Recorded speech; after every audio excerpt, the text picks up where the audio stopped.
TV cameras on. Y'all stop complaining. Last week you Hey, were, wait. you were all hot. We're on, all right, we're back. Ms. McClellan, council concerns, we'll start with you. Mr. Mayor, I just wanted to ask that at some point, since we're past the General Assembly and we have some rules now with regard to short-term rentals, that we start looking at how we're going to implement those in the city of Norfolk. Yes, there is a amendment before the governor. I believe Senator Saslaw had offered an amendment on Airbnb short-term rentals, and it's on the governor's desk. And as soon as that legislation is either acted on by the governor, Okay. then we will know how to proceed with short-term rentals in Norfolk. But we're monitoring it. What's the timing of that? The 27th, the governor has a time to act on it, or to, his action could certainly be, be a veto or his amendments, or he can sign the bill into law. And then it becomes effective July 1. And then we will know as a locality how to respond to the state legislation. But we're monitoring it. Great. Mr. Muse, you want to add anything to that? No, definitely another letter. Yeah, and the letter, so, stand up, just tell them about where we are with that. Oh, where we are with Airbnb and what, Airbnb. Yes, so Airbnb, the government office has it. So it's just a matter of wait and see. But we do know that veto session reconvene is upcoming. And we'll keep everybody posted, especially on this matter, as we get closer to the deadline. okay, Mr. Thomas? Is that the legislation that essentially allows a local registry at our choice, or is that something else that I haven't heard about? Well, the amendment, one of the Yeah, I amendments, haven't heard about that. yeah, one of the amendments is to keep the property owner, the person who is actually offering their property for short-term rental, private and anonymous, private, and that's the legislation or the amendment that that we are monitoring whether or not the governor will act on that amendment, because you will not know whether or not your neighbor home or home in your community is a short-term rental unless you're on the site, unless you have the app and you are actually a customer. We're monitoring that. That's not something that we're pleased with. When you say we're monitoring that? it We're means monitoring the, We've we're explained working that the we're not government. in favor of that. Yeah, exactly right. Okay. Yeah. And I believe it gave retained the right of the locality to provide through zoning where it can go. Yeah. So it retained most of the rights that we have now. Right. So yeah, some of the legislation, in order to,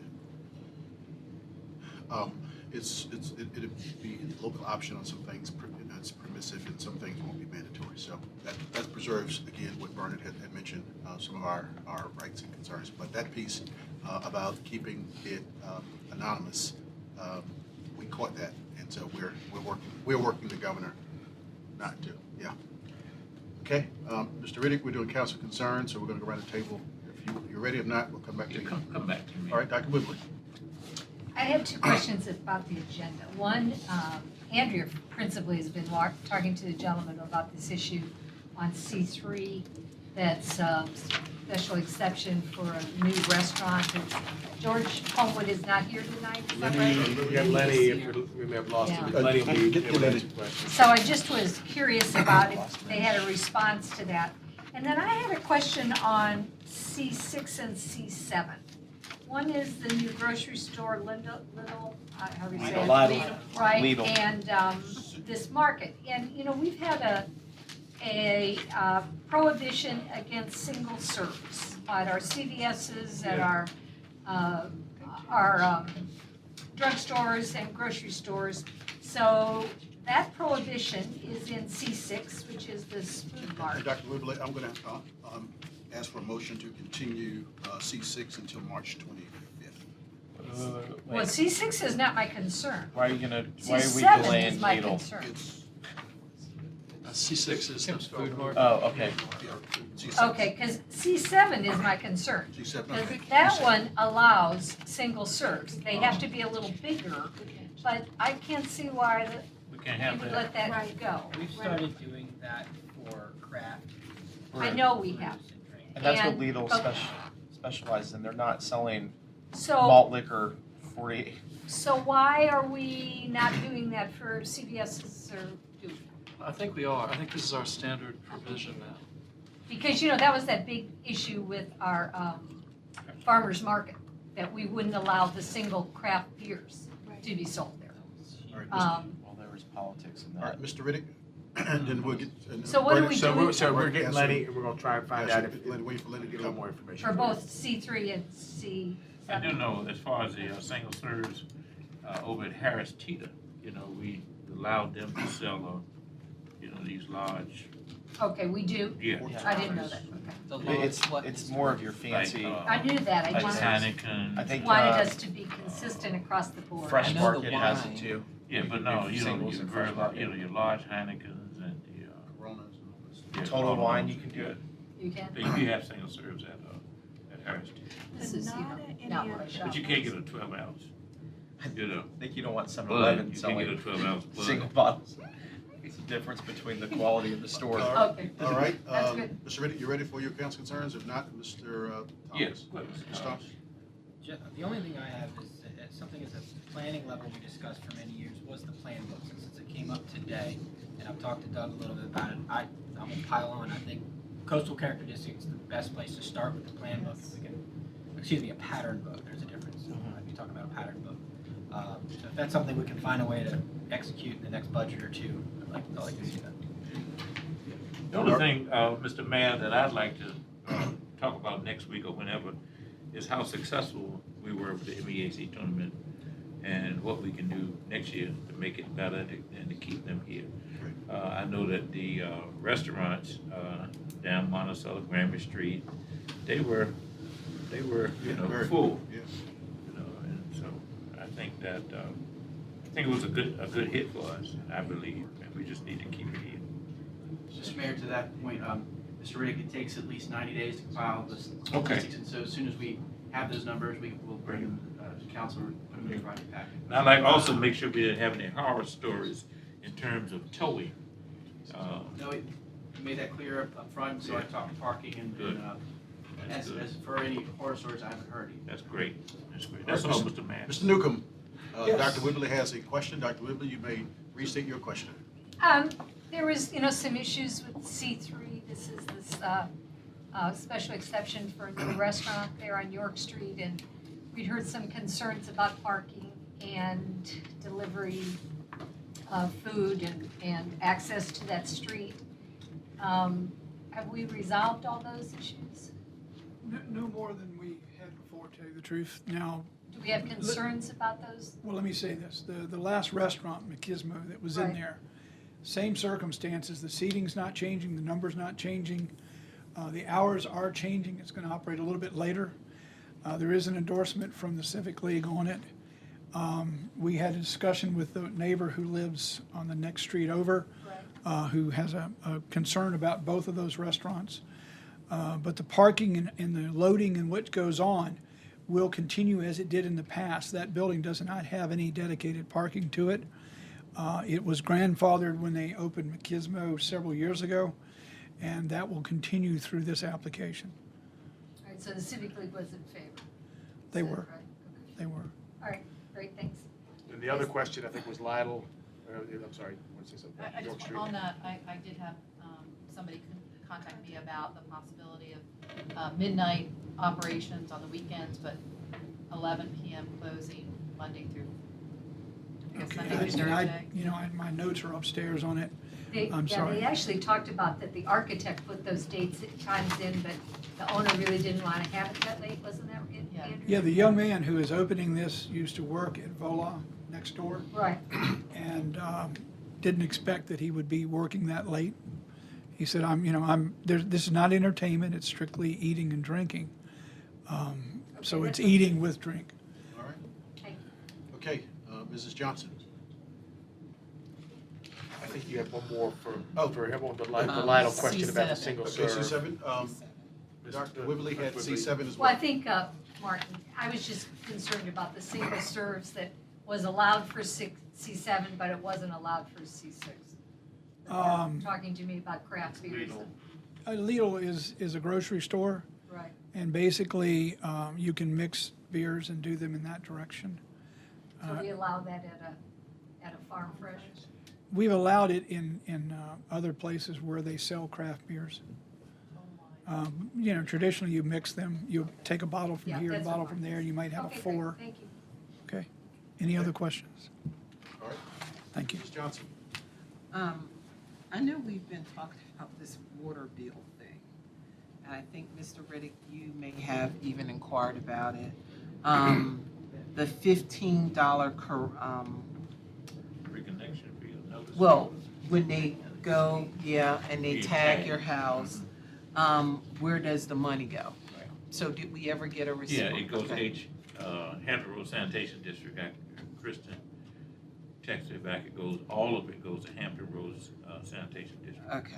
all of it. Okay, so we can do it. And the reason I'm asking these questions in relation to the water bills, when our residents have the cutoff notice, it's usually tagged on their door. It's usually during working hours. There's a fee with that. Does that fee go back to the same? So all of the fees go back to the Hampton Roads sanitation? Okay, all right. And if a resident's water is cut off during the evening time, the question is, how efficient are we in getting the water turned back on the same evening if it's after hours?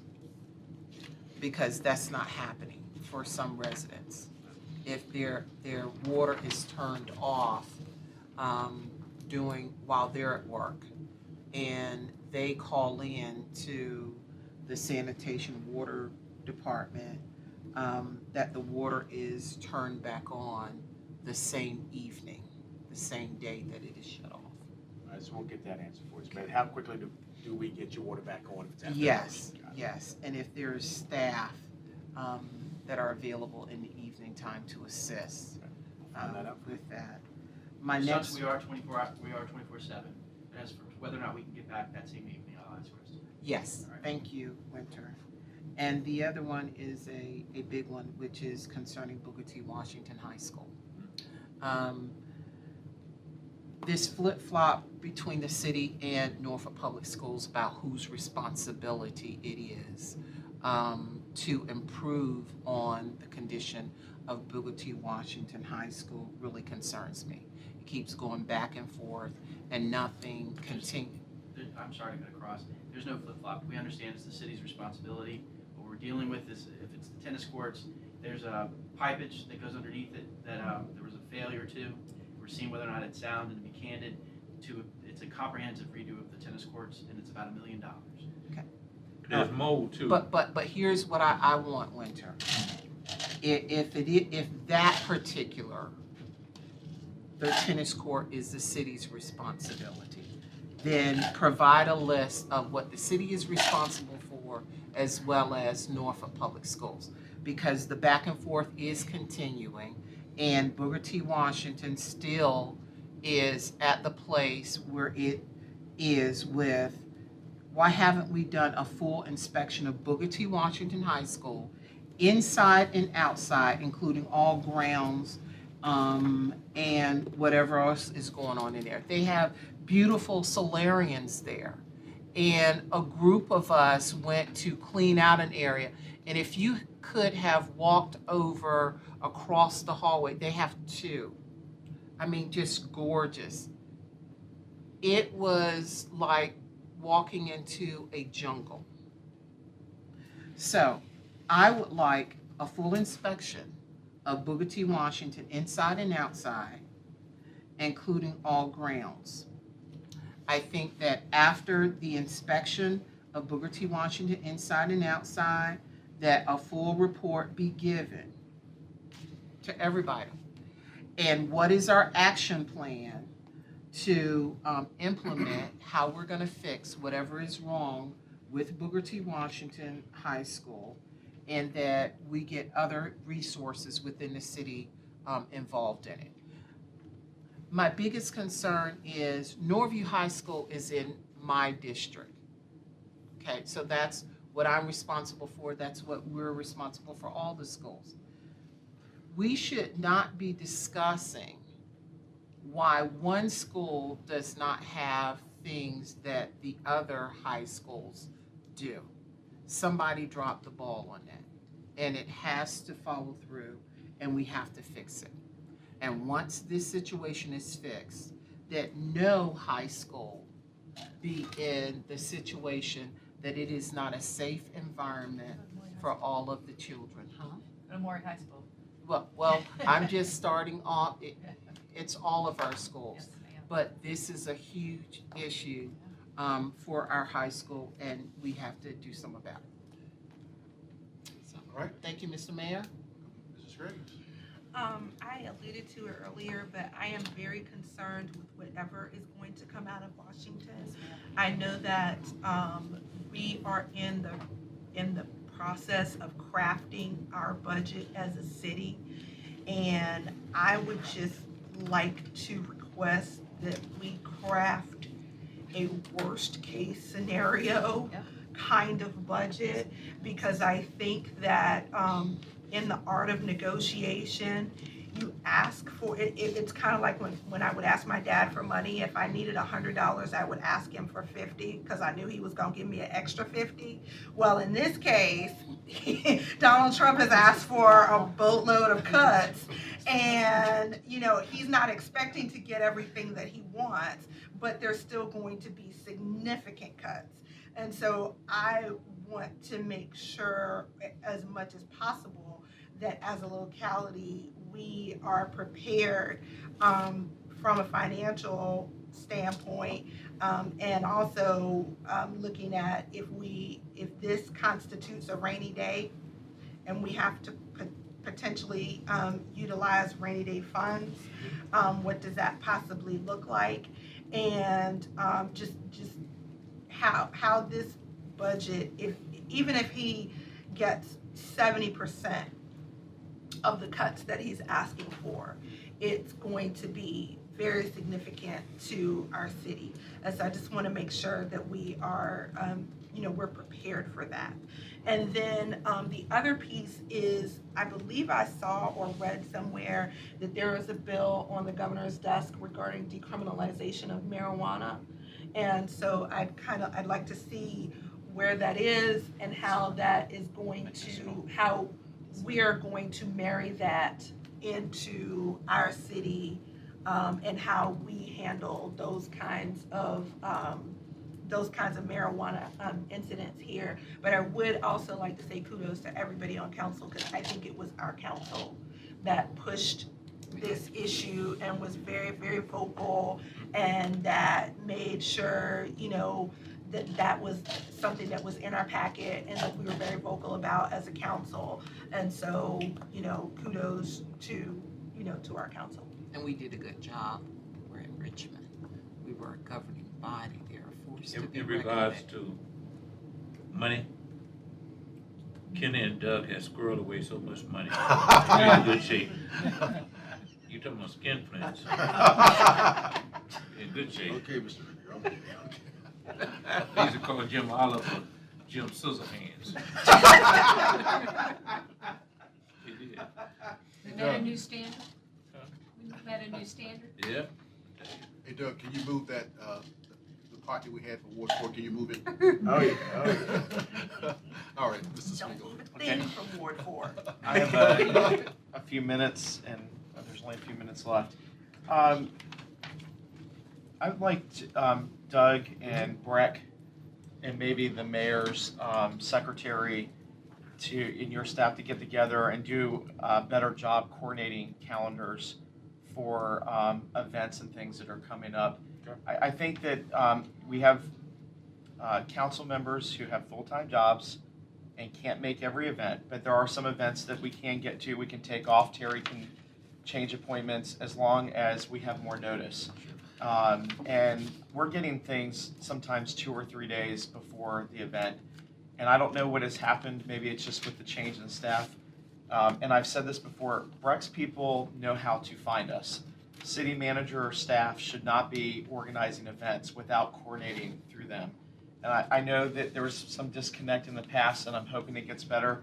And really, there should be a public calendar that we should have access to where events are posted. It's nice that we get these, but I think there's some wrong things on here even. But there should be a Google Calendar that everybody can be putting stuff on, that we have a password to get into, that we can look and see what events are coming up. I've got a plan. I love going to ribbon cutting ceremonies. I know Kenny hates having to go to all of them, and he would love to have some of us go in his place. But we can't do that if we don't have enough notice on these events. And I know the mayor's office gets a lot of the invitations first, so how that's coordinated to Breck, and then your office, if you're working on something that's city related or even a groundbreaking of an apartment building through economic development, it's never been coordinated, so it's not your fault. It's never been coordinated in 7 years that I've been on council. But it would be great if we could get that so we could all work together, and maybe just 2 council members can go to that event and represent the city, and I'm comfortable with that. We all can't get everywhere, at once. Okay. Tommy. Yeah, We have a- sure, Mamie wants to. Well, what Tommy was saying, this has been a part of our discussion I have in the 2 more past, things. and I think we need to do something about it. But also that there be an advocate for us, and that whomever is presenting the event not dictate to us when this event is going to take place. How soon are they sending it over to council Right. as well? Okay, real quickly, I'm still waiting for I think council wants a presentation from Public Works on road improvements and the plan for that. I know that it's being circulated. I've seen a draft of resurfacing. But Doug, it should probably be a presentation to all of council. I think everybody wants to see that, not you read it in your box so we can ask questions. Okay. I'd also be interested in 5Ks and how we handle them as a city. I just talked to Andrew about this. There's an impression in Norfolk that 5Ks or 10Ks, whatever, costs a lot more in Norfolk because of the overtime costs that we add in for police, that you don't end up even having the police there for the full time. So they do it off of estimates, 4 hours, but the run may only last 2 hours, but you're paying for the 4 hours, and that you're overstaffing some of these events.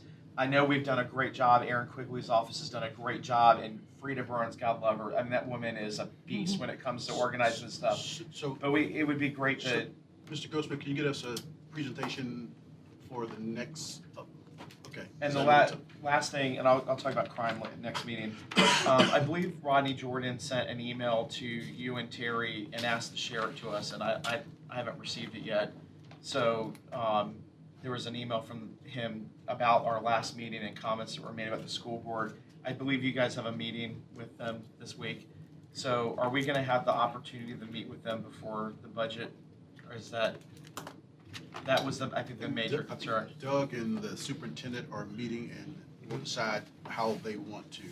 So you meeting So we with, don't have a joint of the bond, But joint you're meeting meeting of the with- body you- schedule, but yeah, you- she and I think I told y'all, we're now meeting on a monthly basis with the 2 senior leadership, and then she and we've exchanged some questions that we've got on the budget that she's committed to giving us answers tomorrow. She's at a conference starting, I think, Thursday, and then we're gonna sit down when she gets back from that conference. okay?